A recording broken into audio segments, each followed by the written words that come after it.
नमस्कार स्टूडेंट, कैसे हैं आप सब। हमारा जो चैप्टर चल रही है चैप्टर सेकेंड, और इसके हमने बहुत सारे वीडियो क्लियर कर रखे हैं जो आपको डिस्क्रिप्शन बॉक्स में मिल जाएगा। और आज का जो टॉपिक है वो है न्यूमेरिकल, वाष्प पदार्थ में अपेक्षिक अवनमन, है ना। और आपको क्लियर कर देता हूँ कि मैंने द्रव्यमान प्रतिशत, मोलरता, नॉर्मलता, मोल प्रभाजक और वाष्प पदार्थ, इन सब के न्यूमेरिकल क्लियर कर रखी है जो आपको डिस्क्रिप्शन बॉक्स में मिल जाएगा। और आज हम लोग चलेंगे वाष्प पदार्थ में अपेक्षिक अवनमन में, और हो सके तो क्वथनांक में उन्नयन भी आगे बढ़ेंगे। ठीक है, चलिए तो चलते हैं हम लोग फर्स्ट न्यूमेरिकल में। और आपको एक चीज़ पता होना चाहिए कि हमने जब वाष्प पदार्थ में अपेक्षिक अवनमन का परिभाषा क्लियर कर रखी थी, है ना, वहाँ पर एक सूत्र व्युत्पन्न करके आपको दिखाया गया था। ठीक है, जो सूत्र इस तरह से है कि P not A minus P A upon P not A equal to X B. इसमें आपको सबको पता होना चाहिए कि क्या है। तो शुरू में मैंने आपको बताया था कि कोई भी विलेय और विलायक है तो विलेय को हम लोग बी से प्रदर्शित कर लेते हैं, है ना। ये आपके ऊपर है कि आप किससे प्रदर्शित करते हो, और विलायक को ए से प्रदर्शित कर लेते हैं। ठीक है, अब यहाँ पर सूत्र क्या है देखिए, तो यहाँ पर P नॉट ए लिखा हुआ है। तो ये बता दूं, ए मतलब क्या है, विलायक है ना। तो ये P नॉट ए है, ये विलायक का शुद्ध अवस्था में वाष्प पदार्थ, याद रखिएगा। P नॉट ए मतलब विलायक है, कोई भी विलायक है, मान जाए ये विलायक है, इस विलायक को किसी विलेय इसके ऊपर मिलाया नहीं गया है, कोई विलेय इसके ऊपर नहीं मिलाया गया है, तो वो उसको बोलेंगे शुद्ध अवस्था। तो शुद्ध अवस्था वाष्प पदार्थ ये है विलायक का। ठीक है, P ए कौन है, ये भी विलायक का ही वाष्प पदार्थ है, लेकिन इस विलायक में कोई विलेय मिला दिया गया है ना, उस टाइम का ये क्या है, वाष्प पदार्थ है। ठीक है, और P नॉट ए यहाँ पर लिखा हुआ है, वो भी क्या है, शुद्ध अवस्था में विलायक का क्या है, वाष्प पदार्थ है। अब यहाँ पर एक सिचुएशन आती है कि सर यहाँ पर कई जगह PS लिखा होता है, PS, ठीक है, वो भी सही है, PA भी, वो भी सही है। तो वो क्यों लिखा जाता है, उसको बता दूं कि PA लिखा होता है ना, वो विलायक का वाष्प पदार्थ है, लेकिन आपको पता होना चाहिए कि मान लीजिए ये एक पात्र है, उस पात्र में एक विलायक है ना। अभी मैंने बताया कि P नॉट ए विलायक का शुद्ध अवस्था में वाष्प पदार्थ है, और PA है विलित अवस्था में वाष्प पदार्थ है। तो बता दूं कि अगर इसी विलायक में हम लोग कोई अवाष्पशील विलेय मिलाते हैं, क्या मिलाते हैं, अवाष्पशील विलेय मिलाते हैं, तो अवाष्पशील विलेय मिलाएंगे ना, तो यहाँ पर विलेय हो गया और ये हो गया विलायक, अब दोनों मिल गया। ठीक है, अब ये हो गया विलयन, क्या हो गया, विलयन। तो इस समय जब बोलेंगे ना, तो विलेय का वाष्प पदार्थ और विलायक का वाष्प पदार्थ अलग अलग होगा। ठीक है, विलायक का वाष्प पदार्थ ये वाला होगा, PA वाला होगा। ठीक है ना, और यही विलायक शुद्ध अवस्था में था तो P नॉट ए था। ठीक है, अब यहीं पर एक चीज बताना चाह रहा हूं, उसको अच्छा समझना कि जब किसी विलायक में, है ना, जब किसी विलायक में अवाष्पशील विलेय मिलाया जाता है, अवाष्पशील होना चाहिए ना, अवाष्पशील विलेय मिलाया जाता है, तो जो विलायक का वाष्प पदार्थ है वहां विलयन के वाष्प पदार्थ के बराबर होता है, याद रखिएगा। मतलब ये बताना चाह रहा हूँ कि PA है वो विलायक का वाष्प पदार्थ है, अच्छी बात है, बट यही विलयन का वाष्प पदार्थ है, जो पिछले वीडियो मैंने क्लियर कर रखी थी आपको। ठीक है, तो PA को आप समझ जाना कि विलयन का क्या है, ये वाष्प पदार्थ है। ठीक है, चलिए न्यूमेरिकल में चलते हैं। तो सबसे पहले देखिए कि 20 डिग्री सेल्सियस पर 100 ग्राम स्टोन, ठीक है, 100 ग्राम स्टोन में 1.2 ग्राम अवाष्पशील पदार्थ के विलयन का वाष्प पदार्थ 182.5 mmHg है। यहाँ पर दिक्कत होती है समझने में। देखिए क्या बोला जा रहा है कि 100 ग्राम स्टोन है, उसमें 1.2 ग्राम अवाष्पशील पदार्थ मिलाया गया है। उस मिलाया गया पदार्थ है, उस पदार्थ को मिलाने से जो विलयन बना है, उस विलयन का वाष्प पदार्थ इतना है बोला जा रहा है। ठीक है, यदि 20 डिग्री सेल्सियस पर स्टोन का वाष्प पदार्थ 185 mmHg है, तो पदार्थ की मोलर संहति ज्ञात कीजिए। मतलब दिया है, क्या दिया है देखो, तो यहाँ पर मैं इस परिभाषा इस क्वेश्चन को भी क्लियर कर देता हूँ कि यहाँ पर 20 डिग्री सेल्सियस पर स्टोन का वाष्प पदार्थ इतना है। ठीक, 100 ग्राम स्टोन में 1.2 ग्राम अवाष्पशील मिलाया गया 100 ग्राम में, है ना, तो उस विलयन का वाष्प पदार्थ इतना हुआ। ठीक, स्टोन में कोई मिलाया गया तो उसका वाष्प पदार्थ इतना था, और 20 डिग्री सेल्सियस पर ही शुद्ध स्टोन है, उसका वाष्प पदार्थ क्या है, 185 है। देखिए ये 182 दिखा हुआ है, वो किसका है, विलयन का वाष्प पदार्थ है ना, और ये है विलायक का वाष्प पदार्थ है। तो पदार्थ की मोलर संहति मात्रा, मतलब जो अवाष्पशील हम लोग विलेय मिलाए हैं ना, उसकी मात्रा बताओ, ये क्वेश्चन किया गया है। ठीक, तो पहले दिया है उसको लिख लेते हैं सबसे पहले तो, है ना। अच्छा एक चीज़ और क्लियर कर देता हूँ कि एक्स बी क्या है, यहाँ पर इसको क्लियर नहीं किया था मैं। एक्स बी मतलब क्या है, ए विलेय का मोल प्रभाज है। किसका मोल प्रभाज है? विलेय का मोल प्रभाज है। इसको और क्लियर कर देता हूँ मैं, ठीक है। एक्स बी का मतलब होता है N B upon N B plus N A. X का मतलब होता है N B upon N A, sorry N B upon N B plus N A. N B मतलब विलेय का मोल, विलेय के मोलों की संख्या, ठीक है। और ये विलेय के मोलों की संख्या और विलायक के मोलों की संख्या ये बराबर होता है किसके? मोल प्रभाज के बराबर होता है। ये आपको पता होना चाहिए। ये अगर एक्स ए रहता, विलायक का रहता, तो क्या हो जाता है यहाँ पर? एन ए हो जाता और एन ए हो जाता, और यहाँ पर ये होता है एन बी हो जाता। बस वही तो है, ठीक। अब इसको समझने के बाद आपको एक चीज़ और समझना पड़ेगा कि एन बी का मतलब क्या होता है? एन मतलब मोलों की संख्या। मोल का सूत्र क्या होता है? मोल का सूत्र होता है भार बटा अनुभार। मोल का सूत्र क्या होता है? भार बटा क्या होता है? अनुभार। तो एन बी मतलब विलेय का भार, तो डब्ल्यू बी क्या है? विलेय का भार हो गया, ठीक है। एन बी मतलब विलेय का मोल ना, विलेय का भार बोल दिया था मैं, विलेय का मोल। तो यहाँ पर मोल की सूत्र क्या है? भार बटा अनुभार। तो यहाँ पर क्या होगा? डब्ल्यू बी लिखा है वो विलेय का भार है, और एम बी है विलेय का क्या है? अनुभार है, आणविक भार कह सकते हैं, ठीक है। कई तरीके अलग होते हैं बताने का। एन ए क्या है? ये विलायक का है, तो W A upon M A, इसको बताने की जरूरत नहीं है आपको, ठीक। यही अब इस ये कैसे बन जाएगा सूत्र? इसको थोड़ा देखिए तो ये बन जाएगा एक्स बी की जगह क्या लिखोगे? देखो तो यहाँ पर एन बी की जगह क्या लिखोगे आप लोग? W B upon M B. है समझ नहीं आ रहा होगा, देखो ध्यान सुनना, ठीक है। कि एन बी की जगह मैं क्या लिखता हूँ? W B upon M B. तो X B equal to N B की जगह W B upon M B, पूरा पान, ये वाला पान, ठीक है। उसके बाद क्या है? N B. एन बी कौन है? एन बी का मान तो वही 6, ठीक है। W B upon M B plus ये कौन है? N A. एन ए का मान क्या है? W A upon M A, तो W A upon M A, ऐसा कुछ है, ठीक है। ये आपको पता होना चाहिए। और एक चीज़ और क्लियर कर देते हैं अब, है ना, ठीक है। कि अगर हम लोग इसको और क्लियर करते हैं तो ये ऊपर चला जाएगा, ठीक है। ये ऊपर चला जाएगा, तो कैसे ऊपर जाएगा ध्यान से देखना। अच्छा एक चीज़ और क्लियर कर देते हैं थोड़ा से, आपको एक चीज़ बताना मैं भूल गया था, यहाँ पर क्लियर करते हैं। यहाँ पर एक चीज़ मैंने बताया था आपको वाष्प पदार्थ में अपेक्षिका ने जब पढ़ा रहा था, तो ठीक है उसको मैं एक बार रिपीट कर देता हूँ कि यहाँ पर डब्ल्यू बी एम बी क्या है? विलेय का है, ठीक है। और ये क्या है? विलेय का है, और ये क्या है? विलायक का है। तो आपको पता होगा कि जो विलेय की मात्रा कम है ना, क्योंकि अवाष्पशील विलेय की मात्रा क्या होती है? कम होती है। उस विलयन में क्या होता है? जो विलायक के मोल है, ये विलायक के मोल है ना। विलायक के मोल में तुलना में जो विलेय का मोल है क्या है? तुलना में क्या होता है? कम होता है। इसीलिए ये जो विलयन है, देखिए ये दोनों क्या हो गया? N B plus N A है, क्या है? ये विलयन है, ठीक है। और ये क्या है? ओनली विलेय है। यहाँ पर ये दोनों क्या है? विलयन है। विलयन में एक विलायक है और ये क्या है? विलेय है। तो आपको पता होगा कि कोई विलयन बनता है उसमें तनु विलयन में, है ना, जो डब्ल्यू बी और एम बी का मात्रा है बहुत कम होता है, इसीलिए डब्ल्यू बी एम बी की उपेक्षा की जाती है, याद रहना चाहिए आपको, ठीक है। तो हमारा सूत्र क्या बनता है? देखो ध्यान से, हमारा सूत्र ये बनता है कि ये हो जाएगा X B equal to W B upon M B upon W A upon M B, M A, ठीक है। इसको ऊपर कर दो तो क्या हो जाएगा? ये डब्ल्यू ए है ना, और एम ए है, तो एम ए ऊपर हो जाएगा, तो ये ऐसे गुना हो जाएगा, ठीक है। इधर से इतने को ले जाते हैं ना, गणित वाले जानते हो आप लोग, ठीक है। तो ये डब्ल्यू ए है तो और एम ए है, तो एम ए ऊपर हो जाएगा, तो एम ए अपान डब्ल्यू ए नीचे। अब हमारा हेड सूत्र निकल गया, देखिए तो हेड सूत्र क्या बन गया? ये वाला दिख रहा है आपको, ये वाला पार्ट है ना, P not A minus P A upon P not ए, इसको लिखता हूँ मैं। और एक्स बी की जगह मैं लिखूंगा कंप्लीटली इसको, ठीक है। तो कैसे लिखेंगे?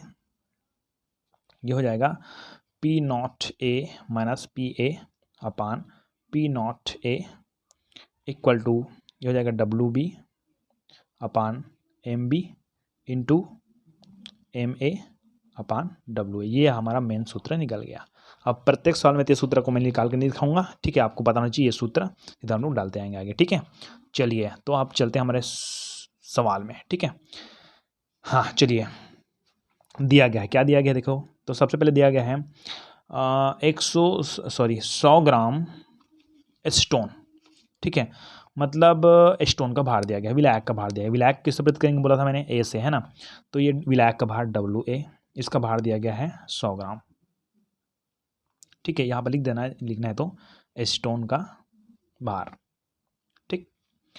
दूसरा क्या दिया गया है? 1.2 ग्राम अवाष्पशील पदार्थ, मतलब विलेय है। अर्थात विलेय कौन है?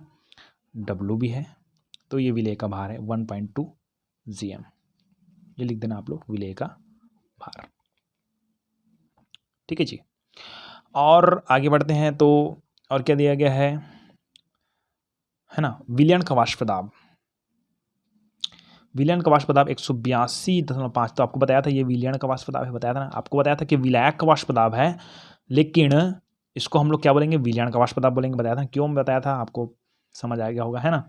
तो PA का मान दिया गया है, विलयन का वाष्प दाब 182.5 mmHg।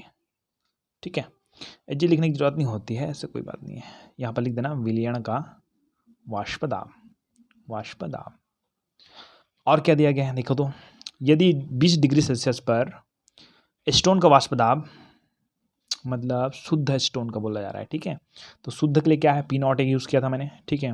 P0A इसका मान हो गया 185 mm। ये है एसीटोन का शुद्ध स्टोन, लिख देना, क्योंकि यहाँ पर भी लिखा हुआ है, नहीं यहाँ ये तो भार है, स्टोन का भार है ये, है ना, ये वाष्प दाब है, स्टोन का वाष्प दाब, वाष्प दाब। चलो अब इतना सब दिया गया है। अब दिया क्या है, दिया तो है, सब कुछ तो दिया है। सूत्र में लगाइए, गुना भाग करिए, P0A upon PA upon P0A equal to WB into MA upon MB into WA। देखिए P0A का मान क्या है 185, चलिए 185 रख दीजिए। PA का मान कितना है 182, यहाँ पर है, कहाँ है 182, कहाँ है जी, हाँ ये तो है, ठीक है 182.5 बटा, और P0A का मान 185, ये तो है ही, ठीक है, इंटू WB का मान, WB का 1.2 ग्राम, है ना। और इधर क्या है MA, ये जरूरी है थोड़ा से, MA का मान, अच्छा अणुभार है ना, मतलब स्टोन का अनुभार, स्टोन का अनुभार आपको निकालना पड़ेगा, तो मैं निकाल कर क्या करता हूँ, इसका अणुभार निकल जाएगा आपका 58, ठीक है। MB, इसी का तो मान ज्ञात करना है, ठीक है ना। इसका मोलर संहति ज्ञात करना है, ठीक है, मोलर संहति इसको बोलते हैं, ठीक है। मतलब सीधी बात है, मोलर द्रव्यमान, ठीक है, आणविक द्रव्यमान कह सकते हैं, बट यहाँ पर स्टोन के लिए मोलर द्रव्यमान यूज किया जाएगा, ठीक है। तो ये हो जाएगा 58, और ये हो जाएगा MB इंटू WA का मान कहाँ है 100 ग्राम। इसको निकाल के आप दिखा दूंगा मैं अगले वीडियो में, ठीक है। उसके बाद हाँ ये क्लियर होना चाहिए आपको, ठीक है। स्टोन का, ठीक है, कीटोन है उसका स्टोन होता है ना जी, ठीक है। चलो मैं इसको निकाल के भी दिखा देता हूँ, आपको दिक्कत हो रही होगी तो। CH3COCH3, ये हो गया आपका स्टोन का सूत्र। कार्बन का परमाणु क्रमांक कितना है 6, तो 6 दूने 12, है ना, प्लस इसका होता है 1, है ना, परमाणु भार गुणित 3, प्लस कार्बन का 12, प्लस ऑक्सीजन का 16, प्लस कार्बन का 12, प्लस हाइड्रोजन का 1 गुणित 3। अब इसको कर दीजिए, है ना, तो हो जाएगा 12 प्लस 3 एकम 3, प्लस ये 12 प्लस 16 प्लस 12 प्लस 3। तो इसको अब ऐसे कर देते हैं 3 12 16 12 3, ठीक। तो 3 2 5 2 7 7 2 9 10 11 12 और 12 6 18 का 8 हासिल आया 1 1 2 3 4 5 58 आया, ठीक। ये 58 लिख दिया। क्या है क्वेश्चन तक को दिक्कत हो जाती है ना सर, स्टोन का कैसे निकाले, करके निकाल लीजिए, ठीक है। तो आगे बढ़ते हैं थोड़ा से, ये तो हो गया, ठीक है। अब आप क्या करना है, यहाँ आप इसको घटा दीजिए, 185 में 182 घटाएंगे तो 2 बचेगा। अच्छा यहाँ पर 5 पॉइंट है क्या, तो हाँ चलो ठीक, इतना बचेगा 2.5 upon 185 equal to 1.2 into 58 MB into 100। M B को इधर पक्षांतर कर दो और आप कैसे करो कि ये दो हम इसको इधर पक्षांतर करेंगे तो ये इसकी जगह चला जाएगा, तो ये 185 ऊपर चला जाएगा और 2.5 है नीचे आ जाएगा। ठीक है, तो M B equal to 1.2 into 58 और 185 ऊपर जाएगा तो ये हो जाएगा 158, है ना। अब मैं इसको डायरेक्टली बता रहा हूँ ना, पहले आपको इधर से उधर ले जाना है, ऐसे ऐसे करना है, बहुत सारी प्रक्रिया है। ठीक है, तो आपको पता होना चाहिए। तो उसके बाद इन दोनों को ले जाओगे तो भी चलेगा, बहुत सारी प्रक्रिया है। ठीक है, तो यहाँ पर 185, तो दिमाग मत लगाओ ज़्यादा, 1 को ऊपर कर देना और 2.5 को नीचे कर देना। ठीक, बस खत्म। इसको ज़्यादा डिटेल में जाना है तो गणित वाले के पास चले जाइए। ठीक है, वैसे मैं ही बता सकता हूँ लेकिन टाइम वेस्ट होगा, है ना। तो यहाँ पर ये हो गया। ठीक, अब इसको आप कैलकुलेट कर दो, तो इसको हम लोग कैलकुलेटर में कैलकुलेट कर देते हैं, है ना। तो इसका आंसर आ जाएगा 51.5 AMU। ठीक है, तो हो ये आपका मोलर संहति, है ना, मतलब किसका, MB का मान। ठीक है, WB का मान उसका भार है, विलेय का भार है, और ये विलेय का ना पदार्थ का मोलर संहति है, मतलब सीधा है मोलर द्रव्यमान बोल सकते हैं इसको। ठीक है, चलिए नेक्स्ट क्वेश्चन में चलते हैं।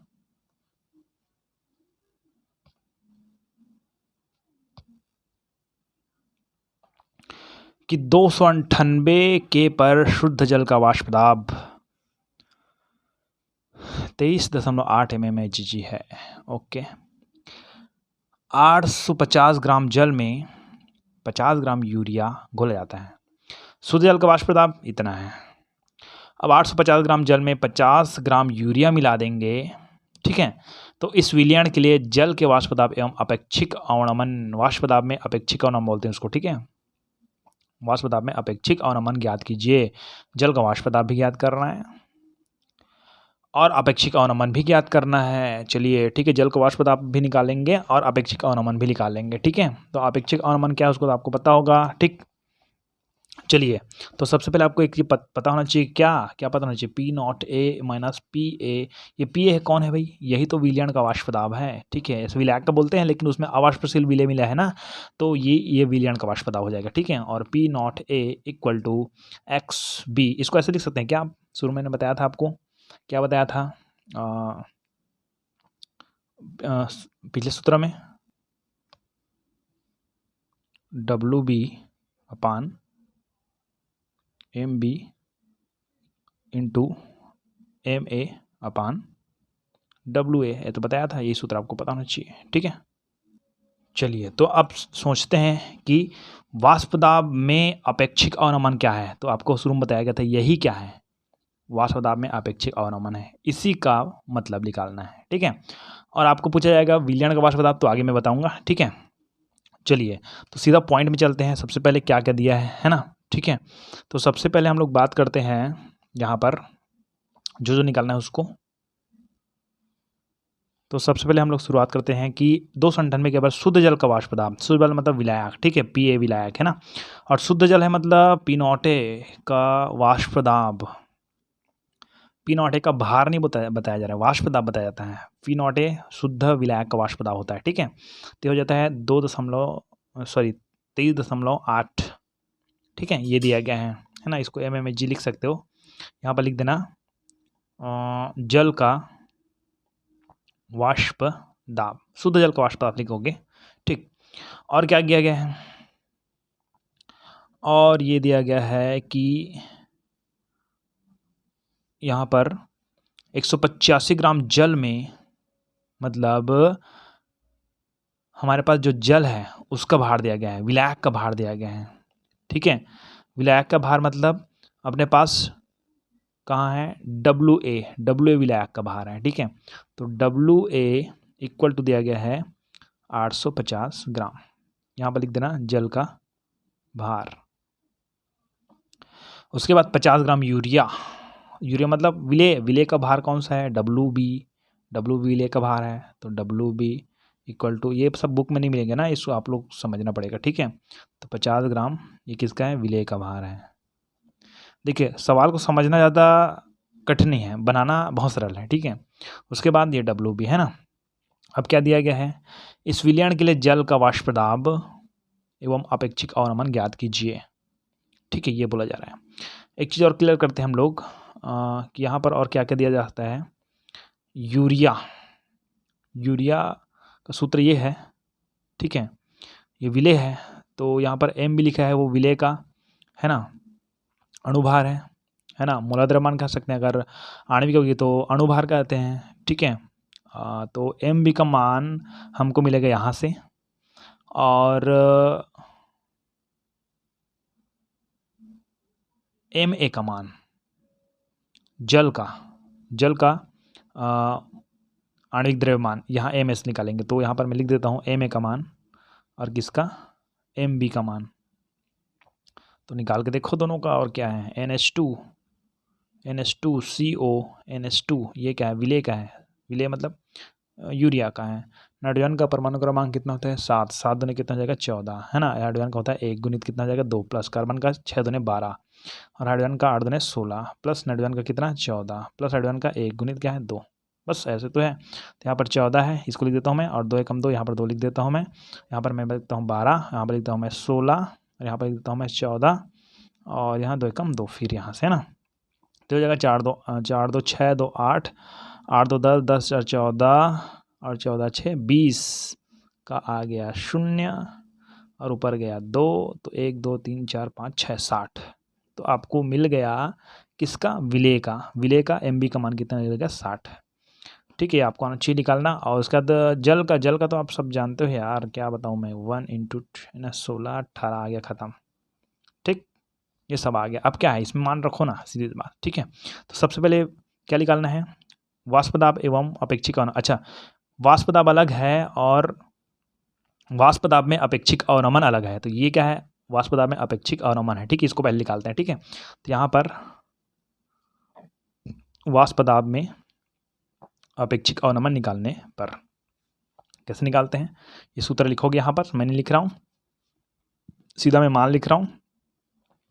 यहाँ पर आप देखोगे तो P0A का मान, सॉरी इसका मान तो निकालना है ना, इस सभी का मान तो निकालना है, इसी को पूरा कंप्लीट क्या बोलते हैं, वाष्प दाब में अपेक्षिक अवनमन बोलते हैं, ठीक है। तो इधर का मान निकालना है, तो क्या है, WB का मान देखो, WB का मान 50, तो P0A minus PA upon P0A equal to WB का मान कितना है, 50, ठीक है, इन 50, और ये क्या है, MA का मान कितना है, MA का मान 18, ठीक है, बटा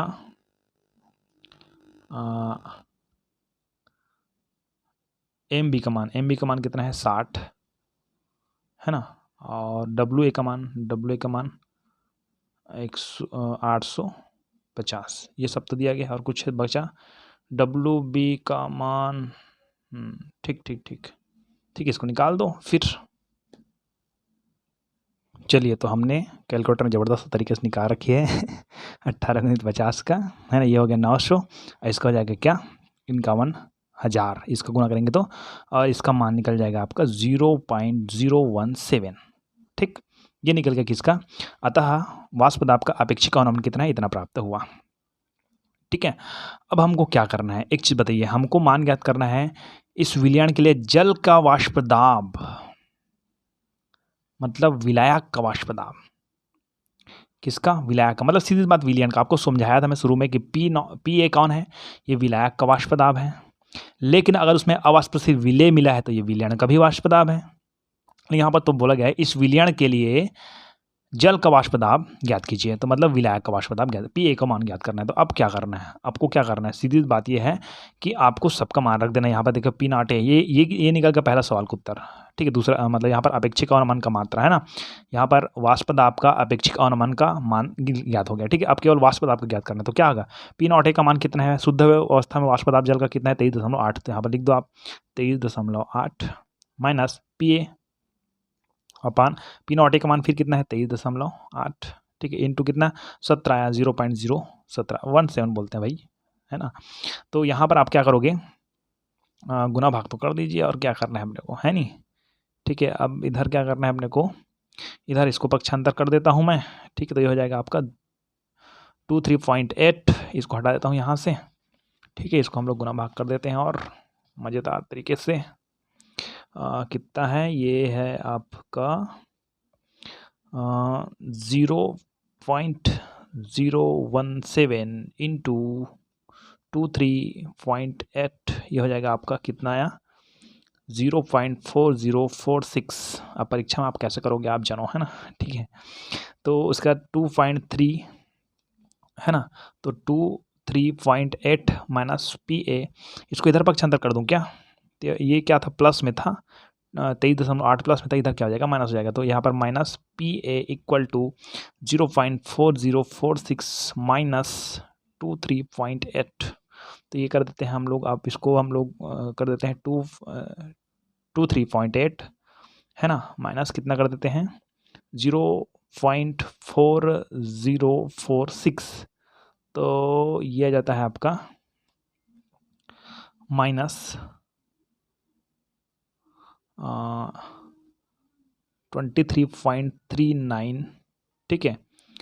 और PA का मान, अच्छा यहाँ पर काट दो दोनों को, और क्या है, तो PA का मान निकल गया आपका कितना निकला, PA का मान निकल गया 23.39, ठीक है। तो ये हो गया, अतः वाष्प दाब, जल का वाष्प दाब 23.39 होगा, व वाष्प दाब का अपेक्षिक अवनमन 0.017 होगा।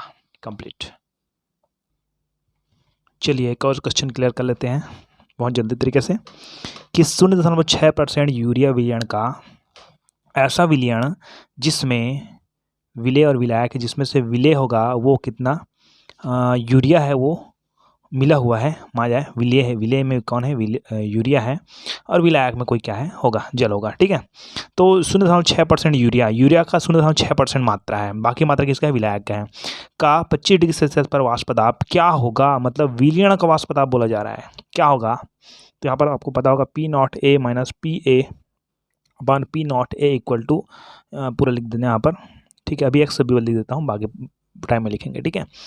और आपको ये पता होना चाहिए कि P0A क्या है, शुद्ध अवस्था वाष्प दाब विलायक का, ये क्या है विलायक का वाष्प दाब विलयन अवस्था में ना, लेकिन आपको पता होना चाहिए कि PA क्या है, विलयन का वाष्प, इसी को तो निकालना है यार, और क्या करना है अपने को, यहाँ पर रख दो जो मान, यहाँ पर इसका मान पूरा लिख देता हूँ मैं, WBMA अपान MB, और क्या है WA, ये तो था, ठीक। क्या कहते उसको लिख दो, ठीक है।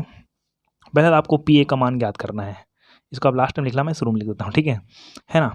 और P0A कहाँ है, सबसे पहले तो हम लोग विलेय की मात्रा देखते हैं, विलेय की मात्रा मतलब WB, तो WB का मान आपको दिया गया है 0.06 है ना।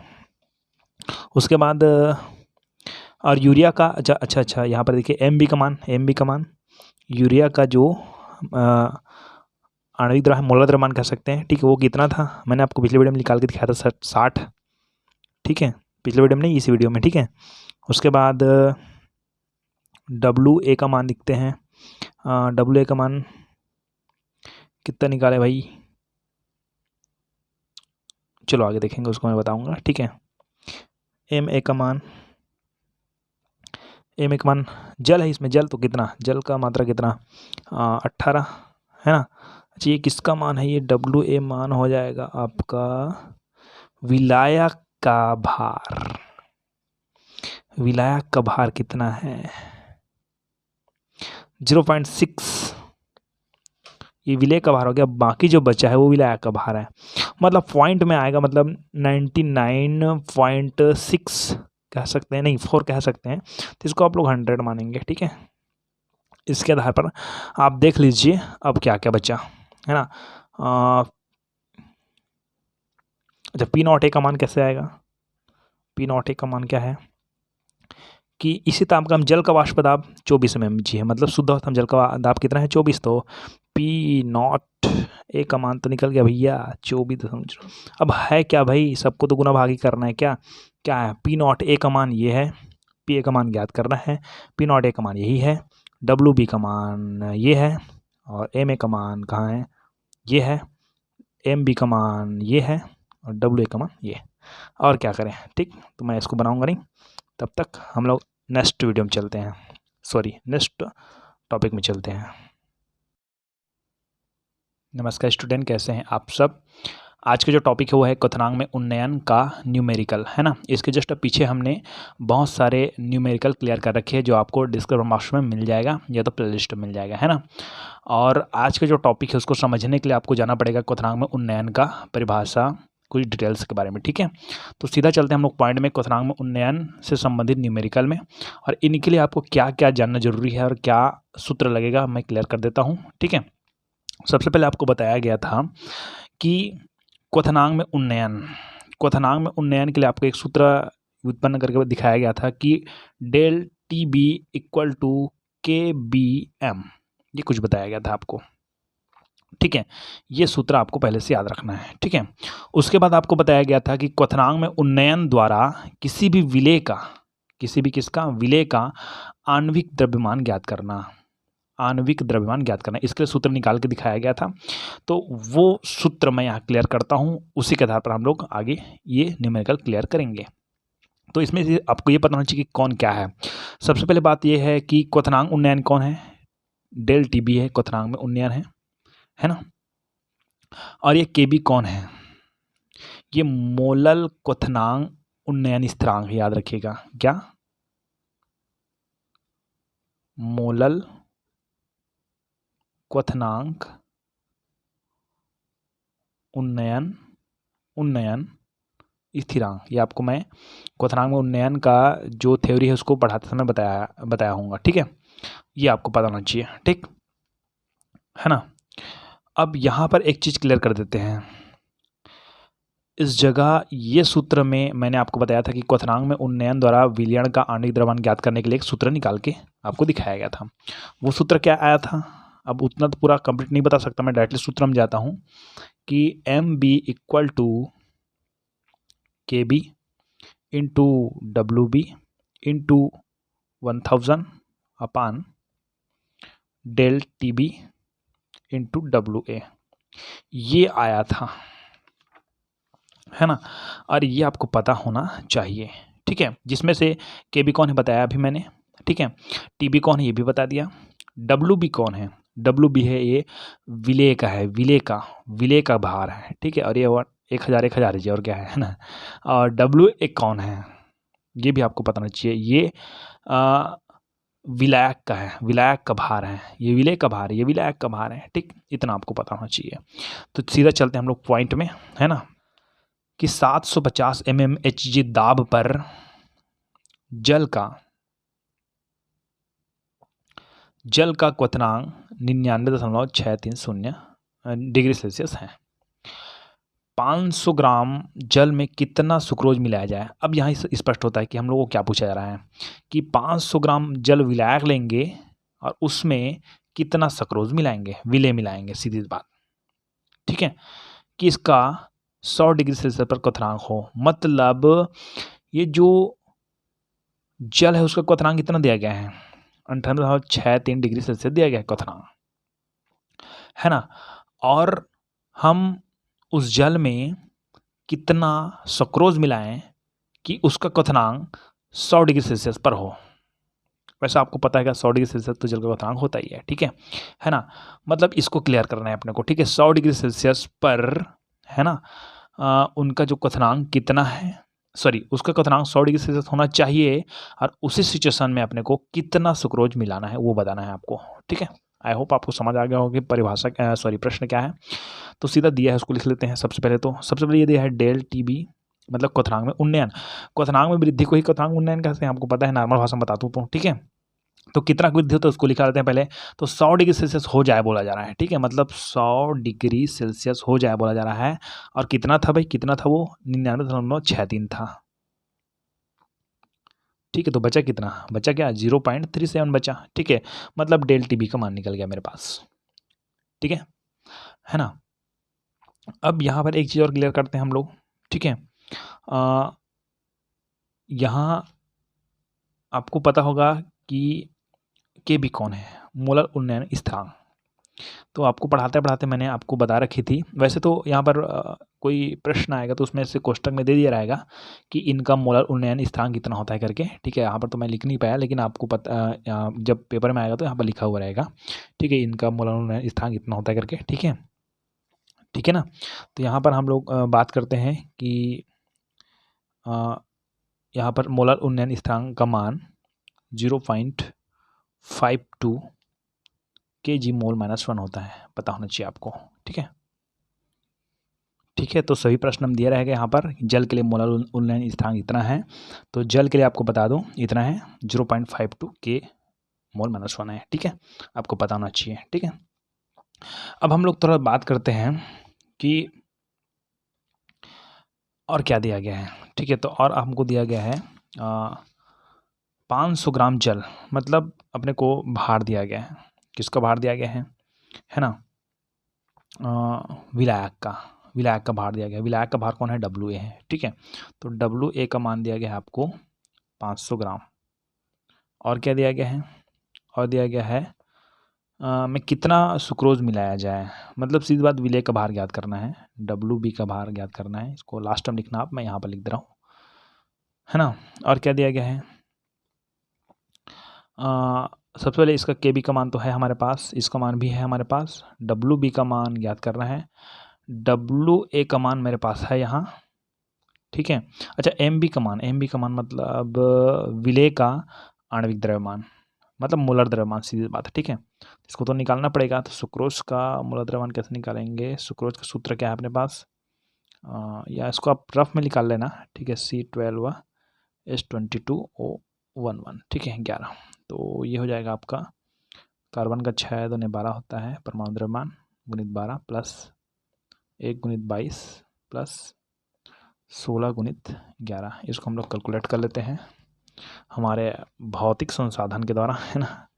ठीक है, चलिए, तो ये हो जाएगा आपका 342। ठीक, मतलब MB का मान कितना है, 342 है। बस अब क्या करना है, मान को रखना है भैया, सीधी सीधी बात। ठीक है, चलो, तो अब क्या है, सब तो दिया गया है, मान तो रखना है। ठीक है, तो ये सूत्र मान रख दीजिए, कोई बड़ी बात नहीं है। MB का मान कितना है, 342 बराबर KB का मान कितना है, 0.52, है ना। और VB का मान कितना है, VB का मान तो हमको ज्ञात करना है। ठीक है, इंटू 1000 अपान ये क्या है, डेल TB का मान कितना है, 0.37, ये है 0.37 इंटू WA का मान, कहाँ है, 500। ठीक, अब क्या करना है अपने को, ये इधर एक इसमें है, भाग में है, उधर ले जाएंगे, गुना कर देंगे तो 342 गुणित 0.37 into 500 equal to 0.52 into WB into 1000, ऐसा हो गया। इसको मैं गुना कर देता हूँ, है ना। 342 गुणित 0.37 गुणित 500, तो हो जाएगा आपका 63,270 बराबर। ठीक है, मैं इन दोनों को गुना कर देता हूँ, तो ये हो जाएगा आपका 1000 गुणित 0.52, है ना। तो ये हो जाएगा आपका 520 गुणित WB। इसको पक्षांतर कर दो, तो हो जाएगी इधर 520 इक्वल टू WB, तो हो जाएगा आपका 63,270 भागित 520, तो हो जाएगा आपका 121.67 आगे और बढ़ जाएगा, तो लिखने की जरूरत नहीं है। WB का मान यहाँ आ गया, ख़त्म। ठीक है, तो आपको पता होना चाहिए ऐसा आता है इसका मान। ठीक, तो एकदम सिंपल से सवाल है, कोई बड़ी बात नहीं है। ठीक है, बस आपको समझना चाहिए कि क्या दिया गया है, जो दिया गया उसको समझ गया है ना, तो कोई दिक्कत नहीं। ठीक है, चलिए एक सवाल और देख लेते हैं कि 12.5 ग्राम यूरिया 170 ग्राम जल में घोला गया है, मतलब विलेय कौन है, जल है, इतना ग्राम यूरिया घोला गया है। यह घोल 100.363 डिग्री सेल्सियस पर उबलता है, मतलब इसका क्वथनांक विलयन कितना है। यूरिया का आणविक द्रव्यमान ज्ञात कीजिए। यूरिया का आणविक द्रव्यमान ज्ञात करना है, मतलब विलेय का आणविक द्रव्यमान ज्ञात करना है, मतलब सीधी बात MB का मान ज्ञात करना है। ठीक है, अब आपको करना क्या है, सीधी बात है ना। आणविक द्रव्यमान ज्ञात करने के लिए आपको मोलर उलनयन स्थिरांक ज्ञात होना चाहिए। तो जल का मोलर उलनयन स्थिरांक कितना है, 0.52 kg मोल माइनस 1, ये तो है आपको पता है पहले से, ठीक है। और यहाँ पर जो जो दिया गया उसको लिख लो, है ना। यहाँ देखो तो डेल टीबी का मान देखते हैं। तो यह घोल 100.63 डिग्री सेल्सियस पर उबलता है। बाद में उसका क्वथनांक कितना था, लेकिन आपको पता है कि जल का क्वथनांक कितना है, 100, ठीक है। विलायक का क्वथनांक, तो क्वथनांक उन्नयन कितना हुआ है, इतना हुआ है 0.63 डिग्री सेल्सियस हुआ है, ठीक है। टीबी का मान ज्ञात कर गया। उसके बाद केबी का मान, केबी का मान तो आपको पता है ये 0.52। जैसे कि और चलते हैं थोड़ा से, अच्छा सूत्र तो लिख लेते हैं आप पहले से। सूत्र आपको पता होना होगा, del T B equal to K B into W B into 1000 upon M B और डब्लू ए, ये तो आपको पता होगा। तो हम लोग पहले किसका मान लेते हैं, डब्लू बी का मान निकालते हैं। डब्लू बी का मान है ना, विलेय का भार मतलब 12.5 ग्राम, ठीक है। उसके बाद ये तो हो गया, के बी का मान भी हो गया। अच्छा सूत्र में तो ये एम बी सामने में रहता है, M B equal to del T B ये होता है, लेकिन मैंने यहाँ पर इसको ऐसे पक्षांतर कर रखी है। चलो ऐसे करेंगे तो भी चल जाएगा। ये 1000 है और डब्लू ए का मान, विलायक का मान कितना है, 170 ग्राम तो है, और क्या है, तो डब्लू ए का मान कितना है, 170 ग्राम। अब क्या बचे, इसका मान भी हो गया, इसका मान भी निकल गया, इसका मान तो है, डब्लू बी का मान भी निकल गया, और क्या सबको मान रख दो, इसका मान भी है। तो इसका मान कितना है, एम बी, इसी का मान अपने को क्या करना है, ज्ञात करना है। यूरिया का आणविक द्रव्यमान ज्ञात करना है, ठीक है। तो एम बी का मान ज्ञात करना है, इसको ऐसे लिखता हूँ बराबर करके। और एक के बी का मान कितना है, 0.52 इंटू डब्लू बी का मान 12.5 गुणित 1000 अपान डेल टी बी का मान कितना निकल गया, 0.63 इंटू डब्लू ए का मान 170, बस और क्या है, गुणा भाग करो, आ गया सब सवाल। तो इसको देखते हैं गुणा भाग करके, 0.52 इंटू 12.5 इंटू 1000 हो जाएगा आपका 6500। ऐसे फटाक से भौतिक संसाधन का उपयोग करें, ठीक है। और नीचे गुना करते हैं 0.63 इंटू 170, तो हो जाएगा आपका 107.1 को, और आप गुना भाग कर देंगे, भाग कर दीजिए तो 6500 भागित 107.1 इक्वल टू हो जाएगा 60।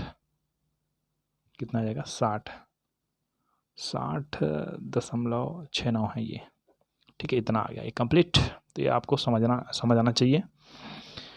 उसी तरह एक चीज़ और दिखा गया है, इसमें मैं सवाल को पूरा नहीं बनाऊंगा, केवल आपको समझाऊंगा कि क्या होने वाला है। कि एक सुक्रोज के विलयन में 68.4 ग्राम सुक्रोज है ना, और सुक्रोज का आणविक द्रव्यमान कितना निकाले थे हम लोग, 342 से दिया गया है कोष्टक में आणविक द्रव्यमान, ठीक है ना।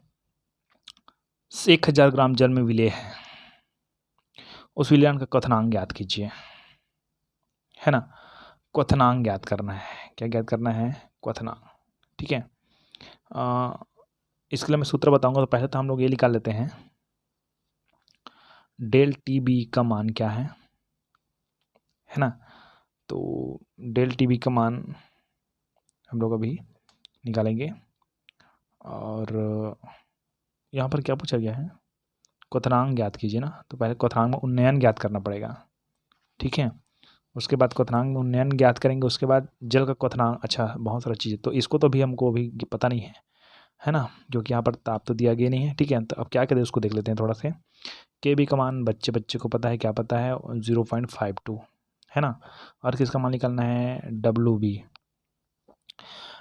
बी का मान, विलेय का मान, एक सुक्रोज के विलयन में ये देखो 68.4 है ना, मतलब डब्लू बी का मान कितना है, 68.4, ठीक है। सवाल को आप ऐसे यूँ ही बनाओगे, मैं आपको समझा रहा हूँ क्या क्या है ना। उस तरफ देखें तो अब आगे देखते हैं हम लोग किसका मान देखते हैं, WA का मान, विले का मान। विले का मान कितना है 1000 ग्राम जल में, ठीक है। तो WA का मान कितना है 1000, ठीक। उसके बाद TB हो गया, KB हो गया, WB हो गया, WA हो गया, और MB का मान देखते हैं। MB का मान मूलाद्रव्य मान ये तो दिया गया है 342, तो सब कुछ तो दिया गया है आपको, ठीक है। इसका मान निकल जाएगा फिर डेल TB इक्वल टू ये हो जाएगा, सूत्र लिख दो, KB into WB into 1000 upon del MB, क्योंकि MB इधर था तो इसको TB को इधर ले आए, इधर को इधर ले गए, ठीक। इक्वल टू WA ये तो था, इसमें रख दो। KB का मान कितना है 0.52 इंटू WB का मान कितना है 68.4 गुणित, और 1000 को तो रहने दो, ठीक है, सूत्र में है ही। और इसका MB का मान कितना दिया गया है 342, और WA का मान 1000 ये तो दिया गया, तो 1000 तो कट गया पहले तो, है ना। तो अब जो है इसको गुना भाग कर दो, 0.52 इंटू 68.4 तो ये हो जाएगा आपका 35.568, ठीक है, बटा 342। ये है मेरे पास सूत्र, ठीक है। किसका मान आ गया, डेल TB का मान आ गया, ठीक है। डेल TB का मान निकाल लेते हैं, तो ये हो जाएगा आपका 35.568, है ना, अपान कितना है 342, तो हो जाएगा आपका 0.104 इतना आ गया, ठीक है। ये है ना। अब आपको पूछा गया है विलयन का क्वथनांक ज्ञात कीजिए, तो क्वथनांक के लिए सूत्र अब नया चीज़ मैं क्लियर कर रहा हूँ आपको क्वथनांक में उन्नयन बोलता है तो इतना तक बनाते हैं यहाँ पर, लेकिन क्वथनांक बस बोला गया है। तो विलयन का क्वथनांक बराबर होता है शुद्ध जल का क्वथनांक प्लस क्वथनांक में उन्नयन, है ना। तो यहाँ पर एक चीज़ देखिए तो शुद्ध जल का क्वथनांक कितना दिया गया है 100 डिग्री सेल्सियस होता है। और एक चीज़ और पता होना चाहिए आपको कि यहाँ पर एक केल्विन में लिखना है, तो 100 डिग्री सेल्सियस को केल्विन में कितना होता है, केल्विन होता है आपका 373 केल्विन, ठीक है, इंटू ये 0.104 तो हो जाएगा आपका 373.104 केल्विन। क्या कहने का पता होता है कि जल का क्वथनांक 100 होता है, तो 100 से नहीं कर देना है यहाँ पास, 100 से इसको नहीं जोड़ देना है, ठीक है, क्योंकि वो क्वथनांक इसमें डिग्री सेल्सियस में, तो यहाँ पर तो केल्विन आया है ना, तो केल्विन नहीं जोड़ना है, ठीक है। तो ये आपका उत्तर हो जाएगा, विलयन का क्वथनांक इतना आ जाएगा, ठीक है।